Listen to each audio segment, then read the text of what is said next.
Have you ever wondered if your thoughts could travel not just through words, but directly into the mind of someone you love? Could imagination itself be the bridge that strengthens emotional bonds with telepathy? In this message, you will discover the very technique by which unseen connection becomes visible reality. I remember a night when I questioned if such a thing were possible.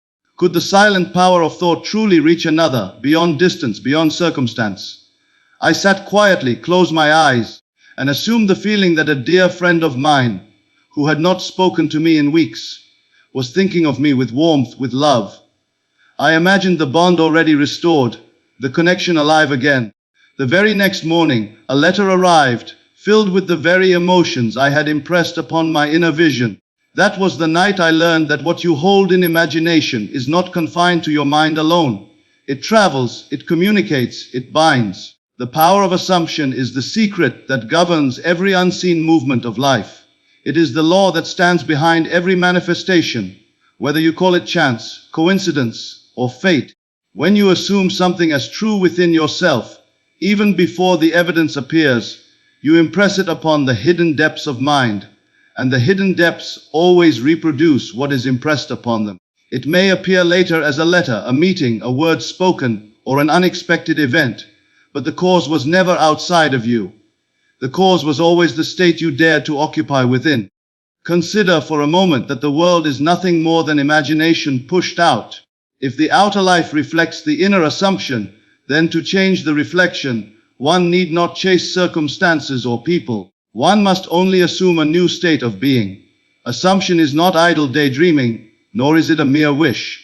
It is the conscious acceptance of a condition as already fulfilled. It is taking the invisible and clothing it with such conviction that it feels alive in you here and now. And once it feels alive, it cannot remain only within. It must flow outward and shape the stage of your world. The reason this principle appears mysterious is because most people live by appearances. They assume only what their senses permit. They see lack, and they assume lack. They see distance, and they assume separation. They see illness, and they assume decline. But to live by assumption is to reverse this habit. It is to refuse the evidence of the senses until the inner state makes them rearrange. You assume health while the body trembles, wealth while the pocket is empty, love while the letterbox is silent. It may feel like madness to reason, but it is divine sanity to imagination. For imagination, once clothed in feeling, compels reality to bear witness. I once tested this in a simple but profound way. I had a friend who had withdrawn from my life. For weeks there was silence, no word, no letter, no call. The natural thing would be to assume the friendship had cooled or perhaps even ended. But I knew the truth: the silence was not the cause. The cause was my own state. I had been assuming separation. So one night I deliberately assumed a new position. I sat quietly and imagined that this friend and I were speaking with joy. I felt the warmth of the bond as though it were already renewed. I assumed it so fully that for a few moments the silence between us vanished. It was real. I could feel the reality of connection. Within days, a message arrived, bridging the gap that had seemed so wide. The outer act was simply the echo of an inner assumption. This is not imagination in the weak sense, but in the creative sense. Every assumption, whether good or bad, noble or petty, must find its way into form. The mind is an infinite workshop, and the material it uses is your assumption. When you occupy a state, even casually, you are giving the command. It may be an assumption of failure or success, loneliness or companionship, despair or hope. The subconscious does not choose for you. It receives without judgment. It only knows to reproduce faithfully. That is why the discipline of assumption is so vital. You are always assuming something, but rarely do you assume deliberately. Most of the time you are carried along by appearances, forgetting that appearances are but yesterday's assumptions hardened into fact. The question then becomes, how do you assume effectively? You begin by identifying the desire, the state you wish to embody. Suppose you long for reconciliation with someone you love. To beg for it, to wait for them, to argue with circumstances will do nothing. But to assume quietly and persistently that harmony is already yours will cause the entire field of events to shift. You do this not by words alone, but by feeling. You enter into the end, and feel the scene as though it is happening now. Perhaps you imagine the sound of their voice speaking kindly, the warmth of their presence near you, the joy of knowing that the bond is alive. Whatever detail persuades you of the reality, seize it and live in it until it feels natural. It is naturalness that makes assumption powerful. If you assume a thing but feel it is strange, it has not yet entered the subconscious. But once the assumption becomes natural, once you feel it without effort, it is impressed and cannot fail to externalize. The subconscious is like fertile soil. It grows whatever seed is planted. The seed is the assumption, the end accepted as fact. The harvest is the inevitable experience that matches it. No one can say when the harvest will appear, for time and space are only servants of the assumption, but appear it must, for the Lord does not err. Many dismiss this truth because they attempt it once, and when no immediate result is seen, they abandon it. But assumption is not a trick, it is the law of life. Every result you now see is the harvest of some prior assumption. If you persist, holding to the end with inner conviction, you will see the miracle. It will arrive naturally, so naturally that you may even forget you caused it. You will say, "This just happened," not remembering that nights ago you assumed it and felt it real. To strengthen emotional bonds, to draw telepathic connection, to heal relationships, the process is always assumption. Do not imagine the difficulty, do not argue with appearances, do not rehearse separation. Assume unity, assume love, assume joy. Persist until the assumption feels like the most natural truth. The unseen currents of mind will carry it, the subconscious will mold it, and life will reflect it. This is the power of assumption. It is the secret author of your entire world. Feeling is the bridge between the invisible world of imagination and the visible world of form. Without feeling, the act of imagining is but a shadow, a lifeless picture on a canvas that never breathes. But when you feel, when you allow emotion to permeate your assumption, you breathe life into it. You animate the invisible and compel it to take on flesh. Thought alone may be scattered, drifting from one image to the next. But feeling is the magnet that draws substance to the thought and anchors it in reality. It is not enough to say that you are loved, that you are prosperous, that you are whole. Words spoken without feeling dissolve into air. They do not penetrate the subconscious. They do not impress themselves upon the depths where creation begins. The subconscious does not hear words. It accepts only the vibration of feeling. When you feel a thing as though it is already yours, the subconscious takes it as a fact. Feeling is the language of creation, the only tongue the unseen world truly understands. This is why so many prayers go unanswered. They are filled with words but lacking the corresponding emotion. To beg, to plead, to cry in despair is to impress despair, not fulfillment. You may be asking for love, but if you feel loneliness while asking, you have impressed loneliness. You may be asking for wealth, but if you feel lack while you pray, you have impressed lack. Creation does not respond to the words on your lips, but to the mood in your heart. The bridge is not in the utterance, it is in the feeling carried beneath it. I once learned this in a most striking way. There was a time when my circumstances appeared tight, the outer world showing little promise of provision. I sat in quiet reflection, imagining that abundance was mine. At first, it was only a picture in my mind, a faint sketch of the life I longed for. Yet something was missing. The image seemed hollow, unreal. Then I asked myself, what would it feel like if this were true now? That one question changed the entire experience. As I allowed the answer to rise, a wave of relief, joy, and quiet satisfaction flooded me. The picture was no longer a distant hope, it was alive. I could feel it as present. That night I fell asleep in the feeling of abundance fulfilled, and within days opportunities arose that I could never have engineered. The bridge was not the picture alone, it was the feeling that clothed it with reality. Feeling is the secret doorway. It is how the invisible speaks to the visible. To strengthen an emotional bond through telepathy, for example, you cannot simply think of the person in a cold, detached manner. You must feel the warmth of their presence, the joy of their company, the tenderness of their affection as though it is happening now. The other mind does not hear your words. It receives your feeling. Your thought, wrapped in the garment of emotion, travels instantly, striking the subconscious of the one you think upon. If you send only an image without emotion, it is but an empty envelope. But if you send an image clothed in feeling, it becomes a letter the other cannot help but receive. Feeling is also the test of sincerity. If you claim to believe a thing but cannot feel it real, you have not yet believed it. Belief is not intellectual agreement, it is emotional acceptance. To say, I am wealthy, while secretly feeling poor is to deny the very thing you affirm.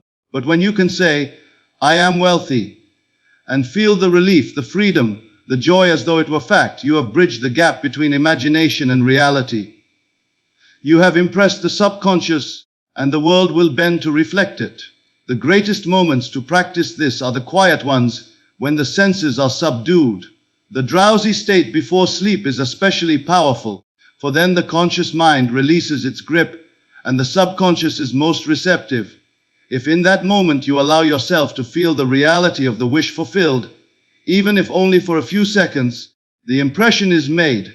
Fall asleep not in the feeling of want, but in the feeling of possession. The night becomes the womb in which your assumption grows, and the day will eventually deliver the child of that feeling. The challenge for many is that feeling seems elusive. They say, I cannot feel it real. But the truth is, you always feel something. You feel lack, you feel fear, you feel doubt. To say you cannot feel is false. You are constantly generating emotion. The task is not to create feeling from nothing, but to redirect the feeling you already have. Instead of feeling anxiety about not having, shift into the relief of already possessing. Instead of dwelling on the sorrow of absence, dwell on the joy of presence. The key is persistence. The more often you return to the chosen feeling, the more natural it becomes. And once natural, the subconscious accepts it, and the world must obey. Feeling, then, is the bridge. It takes the invisible vision and anchors it into the body, the mind, and the world. It transforms mere images into living realities. Whatever you wish to manifest, whether love, wealth, health, or reconciliation, the essential ingredient is not the image alone, but the feeling of already being there. When the inner mood is one with the desired state, the bridge is crossed, and what was unseen begins to move into sight. Imagination creates the connection because imagination is the only true reality. What you see with the outer eyes is but a reflection, a shadow cast by inner states that remain unseen. If you desire to unite with another, to strengthen an emotional bond, to speak silently across distance, you must not look to the outer world for permission or proof. You must turn inward into the workshop of imagination, and there build the bridge. For imagination is not confined within the skull, it is infinite, and when directed with feeling, it reaches the one you think upon with unfailing precision. The mistake so many make is to treat imagination as fantasy, a plaything of idle hours, something unreal. Yet every invention, every discovery, every love story, and every act of reconciliation began first as an image, an inner scene that felt more real than the evidence of the senses. A letter does not arrive unless someone first imagines the words to be written. A meeting does not occur unless someone first imagines the face, the smile, the gesture. Outer events are the echoes of inner imaginal acts.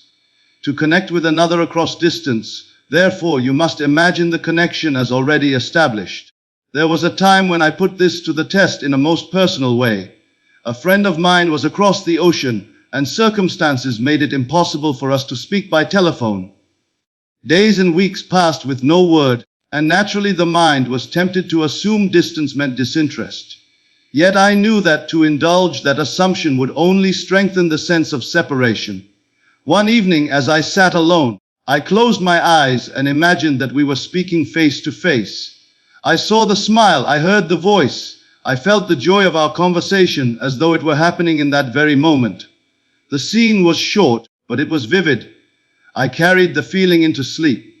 Within a few days, a letter arrived describing how my friend had been thinking of me constantly, and in the very words I had heard in my imagination.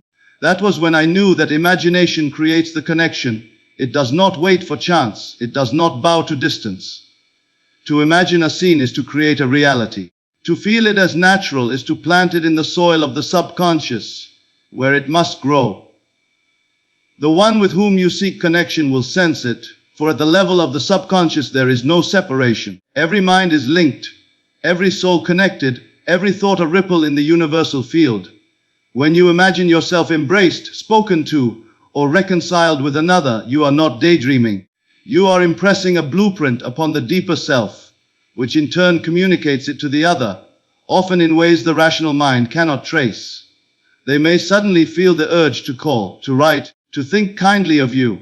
They may even dream the very scene you constructed. This is not coincidence but law. The beauty of imagination is that it requires no outer tools, no rituals, no elaborate systems. It requires only that you enter into the end and live there until it feels real. If you seek harmony in a strained relationship, imagine the other looking at you with tenderness. Hear them say words of love or forgiveness. Feel the bond renewed. Do not wait for them to act first. Act within imagination, for there the real causation lies. If you persist, life must rearrange itself to mirror the inner act. Imagination is also the means of telepathic communication. For what is telepathy but thought clothed in feeling, directed deliberately toward another? When you imagine a scene and feel it with intensity, you are transmitting a living impression. The other, whether near or far, receives it in the subconscious. They may interpret it as their own thought, a sudden memory, or a compelling desire to reach out. But the origin was your imaginal act. The invisible transmission is clothed in visible behavior, and the bond is strengthened without a word spoken aloud. This is why idle imagination is dangerous. To dwell on scenes of separation, conflict, or rejection is to impress them just as surely as you would scenes of love and harmony. The subconscious makes no distinction. It accepts whatever is vividly imagined and emotionally felt. Therefore, discipline of imagination is vital. To imagine deliberately is to choose the seed you plant in the soil of the world. If you do not choose, weeds will grow. The weeds of fear, doubt, and suspicion. But if you choose to imagine unity, peace, and affection, then these will bloom in your experience. Practice this deliberately. Before sleep, create a short scene that implies the connection you desire. Perhaps you imagine the one you love embracing you, or speaking to you with joy. Do not make it long, keep it simple, something you can easily replay without effort.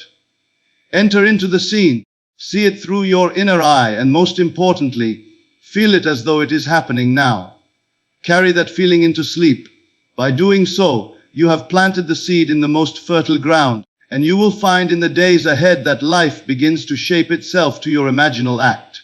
So many lives could be transformed if people understood that imagination is not idle but creative, not unreal but causative. The connection you long for is already available, but it is bridged by the scenes you dare to imagine and the feelings you dare to sustain. The invisible act of imagination is the first cause, the beginning of every bond, every reconciliation, every unspoken communication that later appears as if by chance. In truth, there is no chance. Only imagination creating the connection that was always waiting to be born.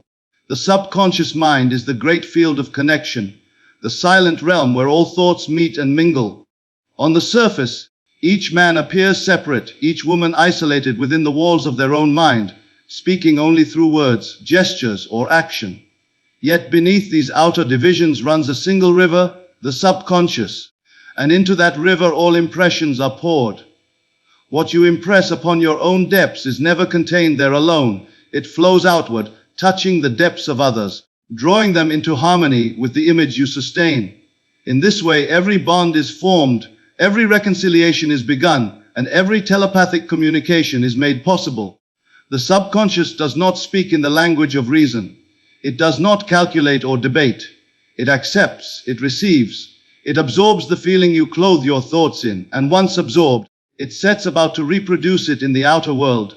But because the subconscious is universal as well as individual, your impressions are not only reflected in your own life, they ripple into the lives of others. If you sustain the feeling of unity with another, that impression is carried to them. They may not understand why, but they begin to feel toward you as you feel toward them. This is the secret of influence, the hidden thread that binds hearts and minds beyond distance.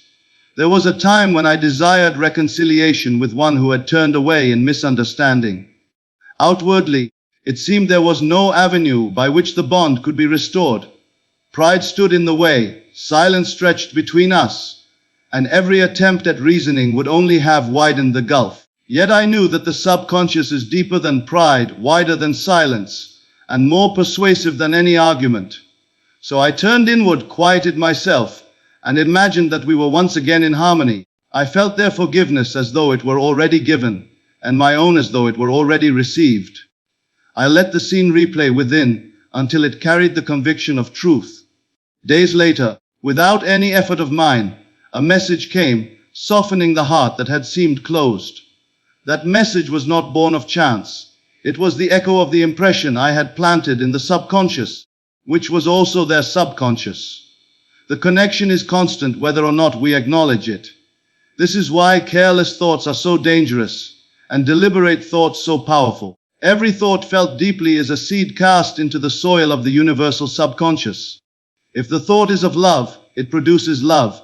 If it is of resentment, it produces resentment. And because the subconscious is not bounded by time or space, the one you think of is touched regardless of distance. You may be across the city or across the world, yet the impression reaches them. For at the level of the subconscious there is no separation. Understanding this truth, you can see why discipline of imagination is vital. To indulge feelings of anger or jealousy is not harmless venting. It is impressing those very states into the shared field of mind, where they return to you clothed in outer events. But to cultivate feelings of harmony, compassion, and unity is to impress those states into the same field, where they ripple outward and return multiplied. The subconscious mind connection is not selective. It mirrors faithfully what you impress upon it. The most effective way to impress the subconscious is through the combination of vivid imagination and genuine emotion.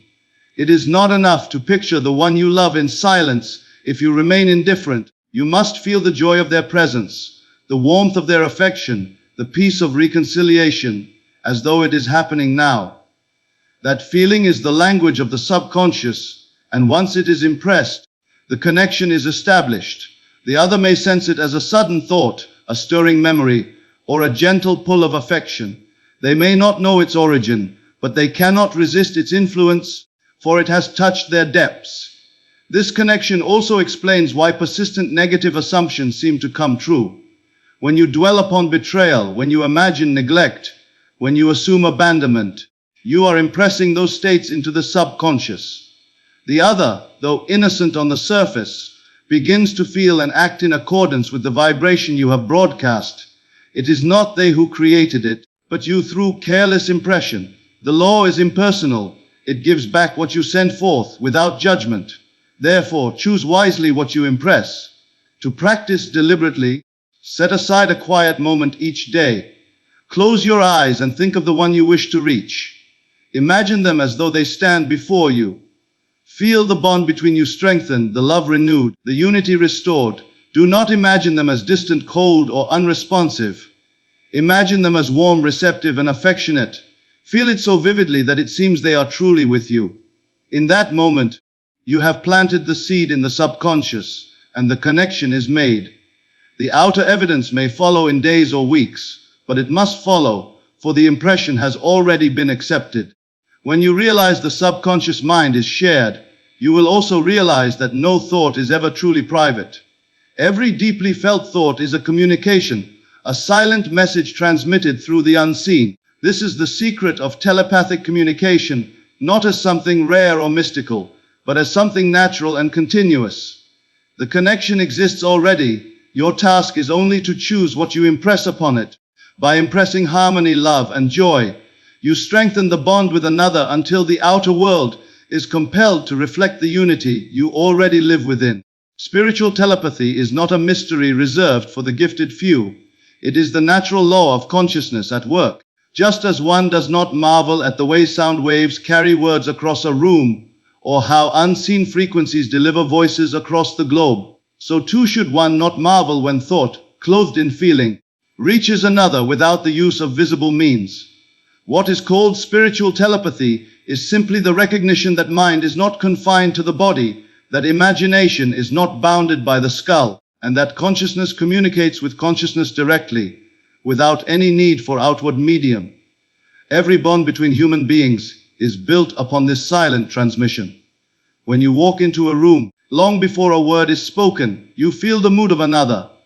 You sense hostility or welcome, joy or sorrow.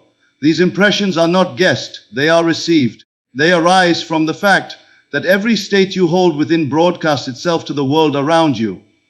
In truth, you are always sending and receiving, though unconsciously. Spiritual telepathy becomes reality when you begin to do it deliberately.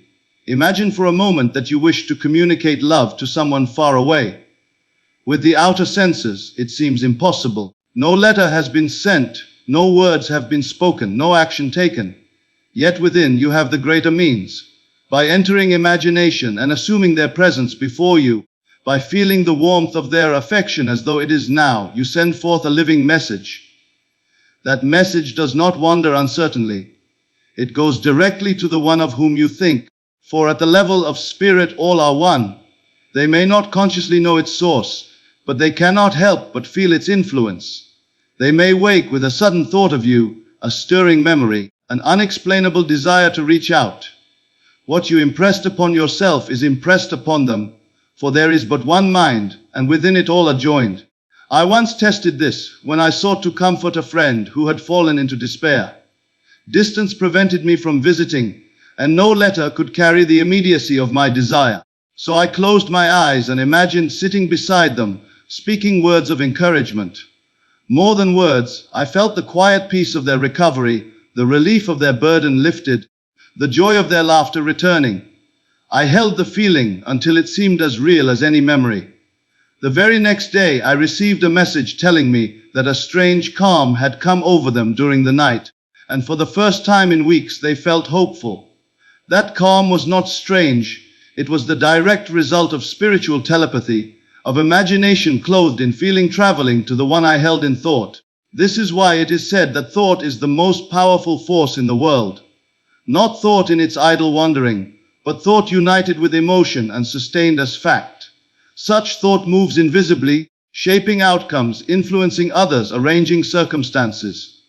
To believe telepathy is rare is to deny your own daily experience, for you have often thought of someone moments before they called, or sensed a mood before it was expressed. These are not coincidences, but fragments of the deeper law.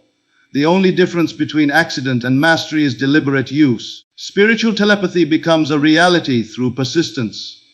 A single fleeting thought may pass unnoticed, but a feeling sustained impresses itself firmly. If night after night you fall asleep imagining harmony with another, the bond strengthens invisibly until it must show itself outwardly. The distance between two souls is not measured in miles but in states of consciousness. When you share the same state inwardly, you are together regardless of geography. The key is to practice with sincerity, not to force but to feel. If you wish another to sense your love, then love them within. Do not plead or beg in imagination, for that only impresses lack. Instead, give them the gift of already being loved. Imagine their joy, their peace, their affection as if it is now. That is the true sending. You do not project desperation, you project fulfillment. And what you project in fulfillment cannot fail to be received, for the subconscious never rejects a vivid impression. One must also remember that this law is impersonal. Just as electricity lights a lamp, whether used by saint or sinner, so the law of thought transmission works whether used in harmony or discord. To dwell on resentment, to imagine betrayal, is to send those very states into the shared field of mind, where they are felt by others and return multiplied.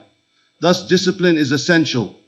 To use telepathy for love, for unity, for peace is to align with the higher nature of being, and what you give in such a spirit returns to you pressed down, shaken together, and running over.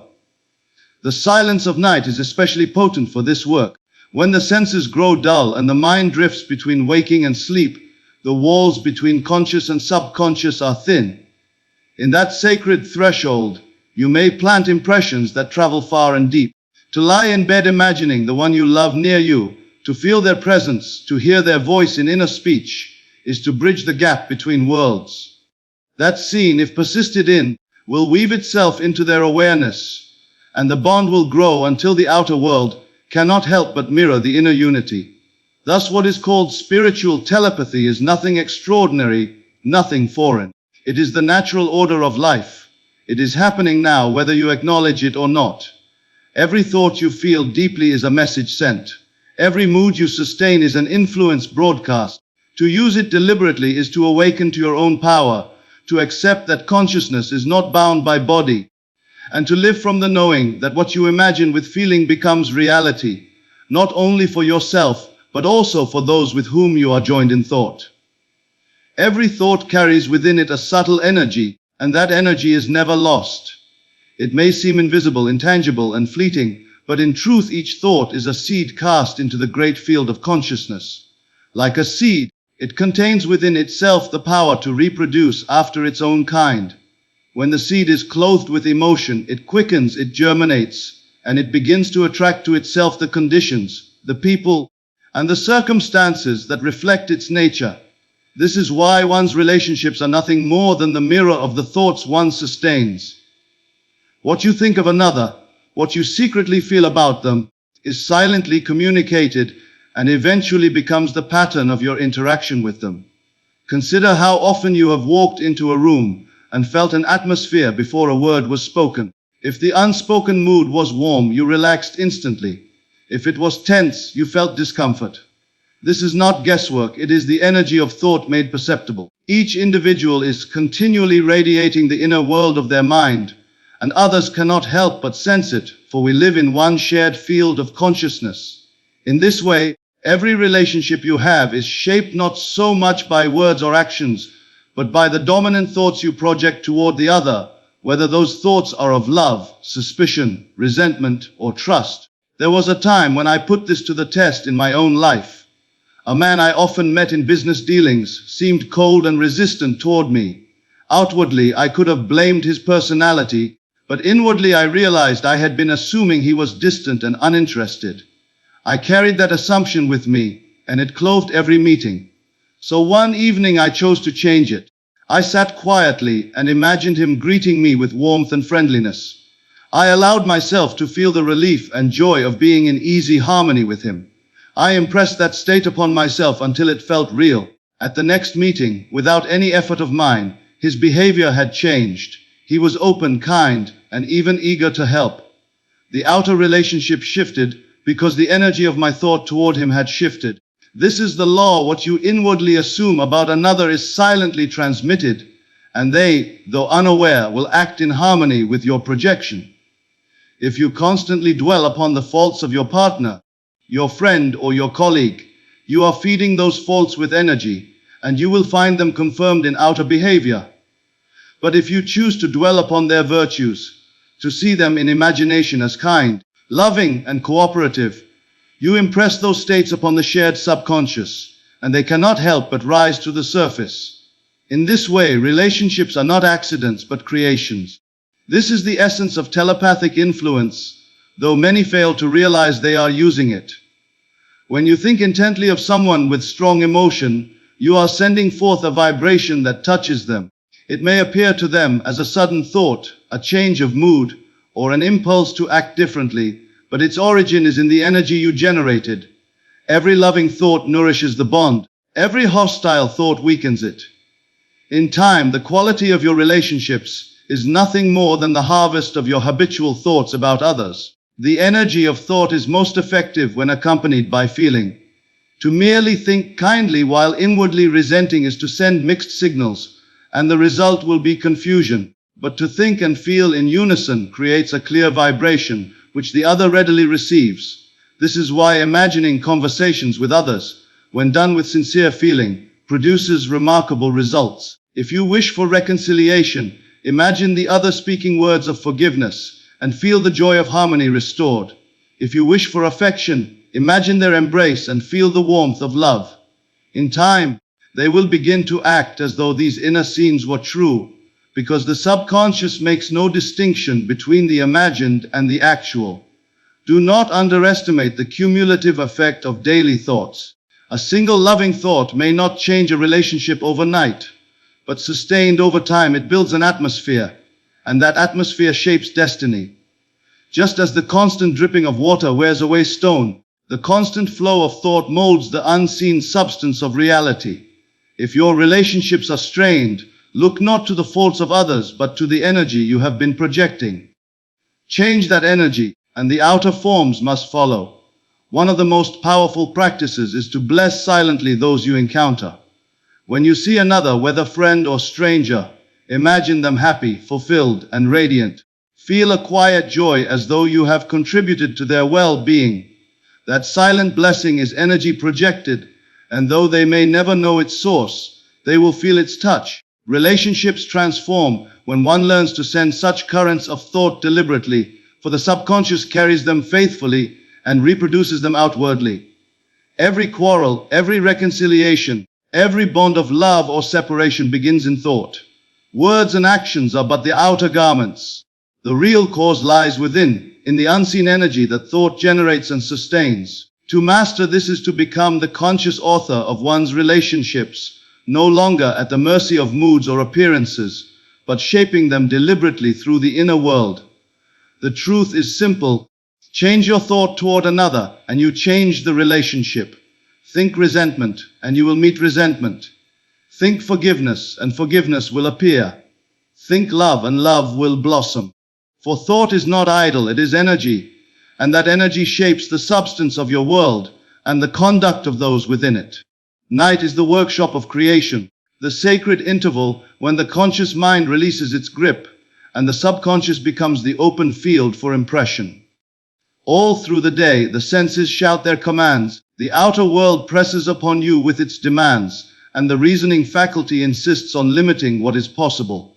But as night falls and the body grows weary, a subtle shift occurs. The gates between conscious and subconscious swing open, and in that interval, what you choose to feel becomes the seed planted in the most fertile soil of existence. This is why the moments before sleep hold such tremendous power, for in them you determine the harvest of your tomorrows. Every night, whether you are aware of it or not, you enter this workshop. The state in which you sink into sleep is the state that is impressed upon the subconscious, and the subconscious faithfully reproduces it in your waking world. If you carry worry, fear, or resentment into that sacred chamber, you are planting those very seeds. The harvest will appear as more worry, more fear, more resentment clothed in the events of daily life. But if you deliberately choose a state of joy, of love, of fulfillment before you surrender to sleep, you are planting an entirely different seed, and its fruit will be harmony, abundance, and reconciliation. Consider how often dreams seem to carry the flavor of your last waking thoughts. If you go to bed rehearsing an argument, your dreams continue it. If you fall asleep thinking of one you love, you may meet them in the dream and feel their presence.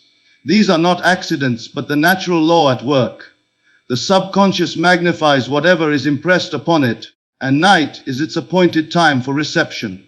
Thus, the wise use of night is not to drift into sleep carelessly, but to prepare for it deliberately, as one would prepare the soil before planting precious seed. I recall an instance when this truth revealed itself with striking clarity. There was someone dear to me with whom silence had grown heavy. Days passed with no word, and outward reason suggested the bond was weakening.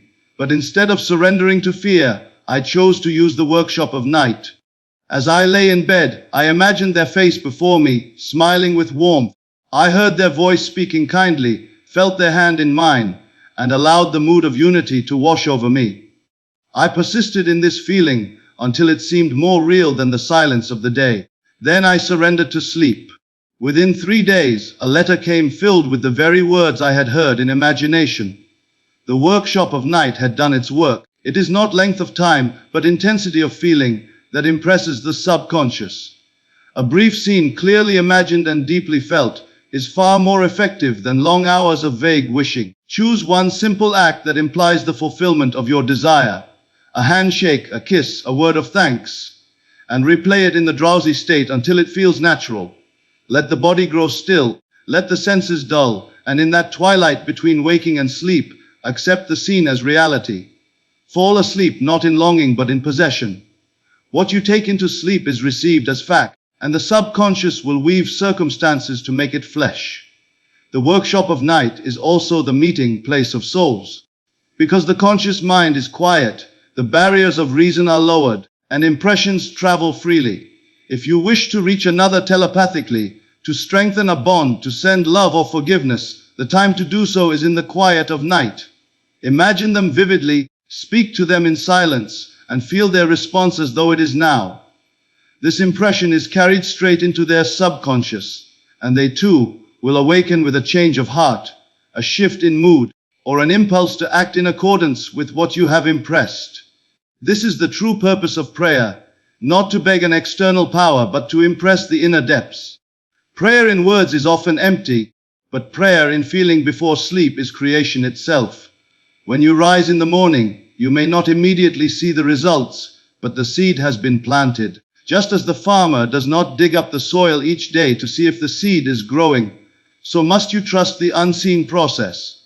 Persist night after night, and the harvest must appear, for the subconscious never fails to bring forth what has been impressed upon it. The challenge for many is that they let the failures of the day dictate the mood of the night. They rehearse disappointments, replay arguments, and carry the weight of worry into sleep. But the law does not care whether the impression is joyful or sorrowful. It will reproduce faithfully whatever is given. To master the workshop of night is to refuse the evidence of the day, and to plant instead the seed of the day you desire. Do not go to sleep in the feeling of lack. Go to sleep in the feeling of fulfillment. Do not surrender to loneliness. Surrender to love. Do not rehearse separation. Rehearse union.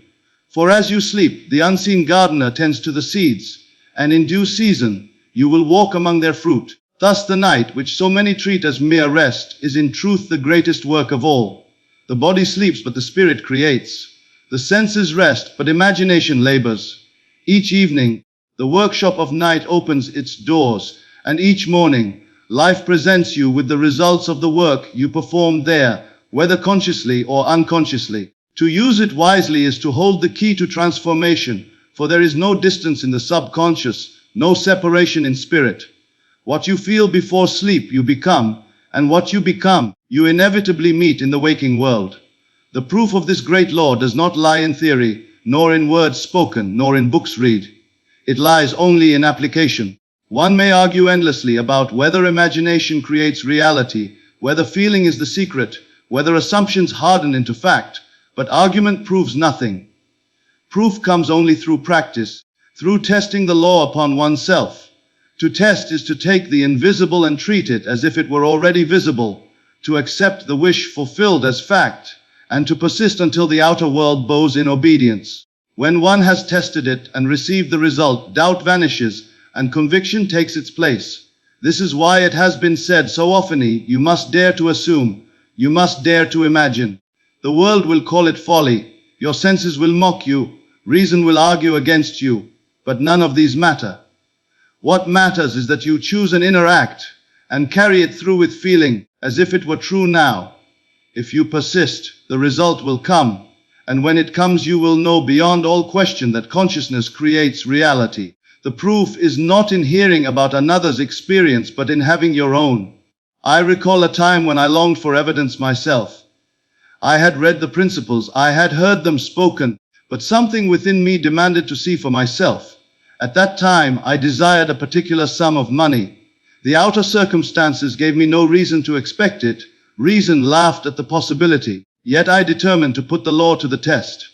Each night, as I lay upon my bed, I imagined holding that money in my hands.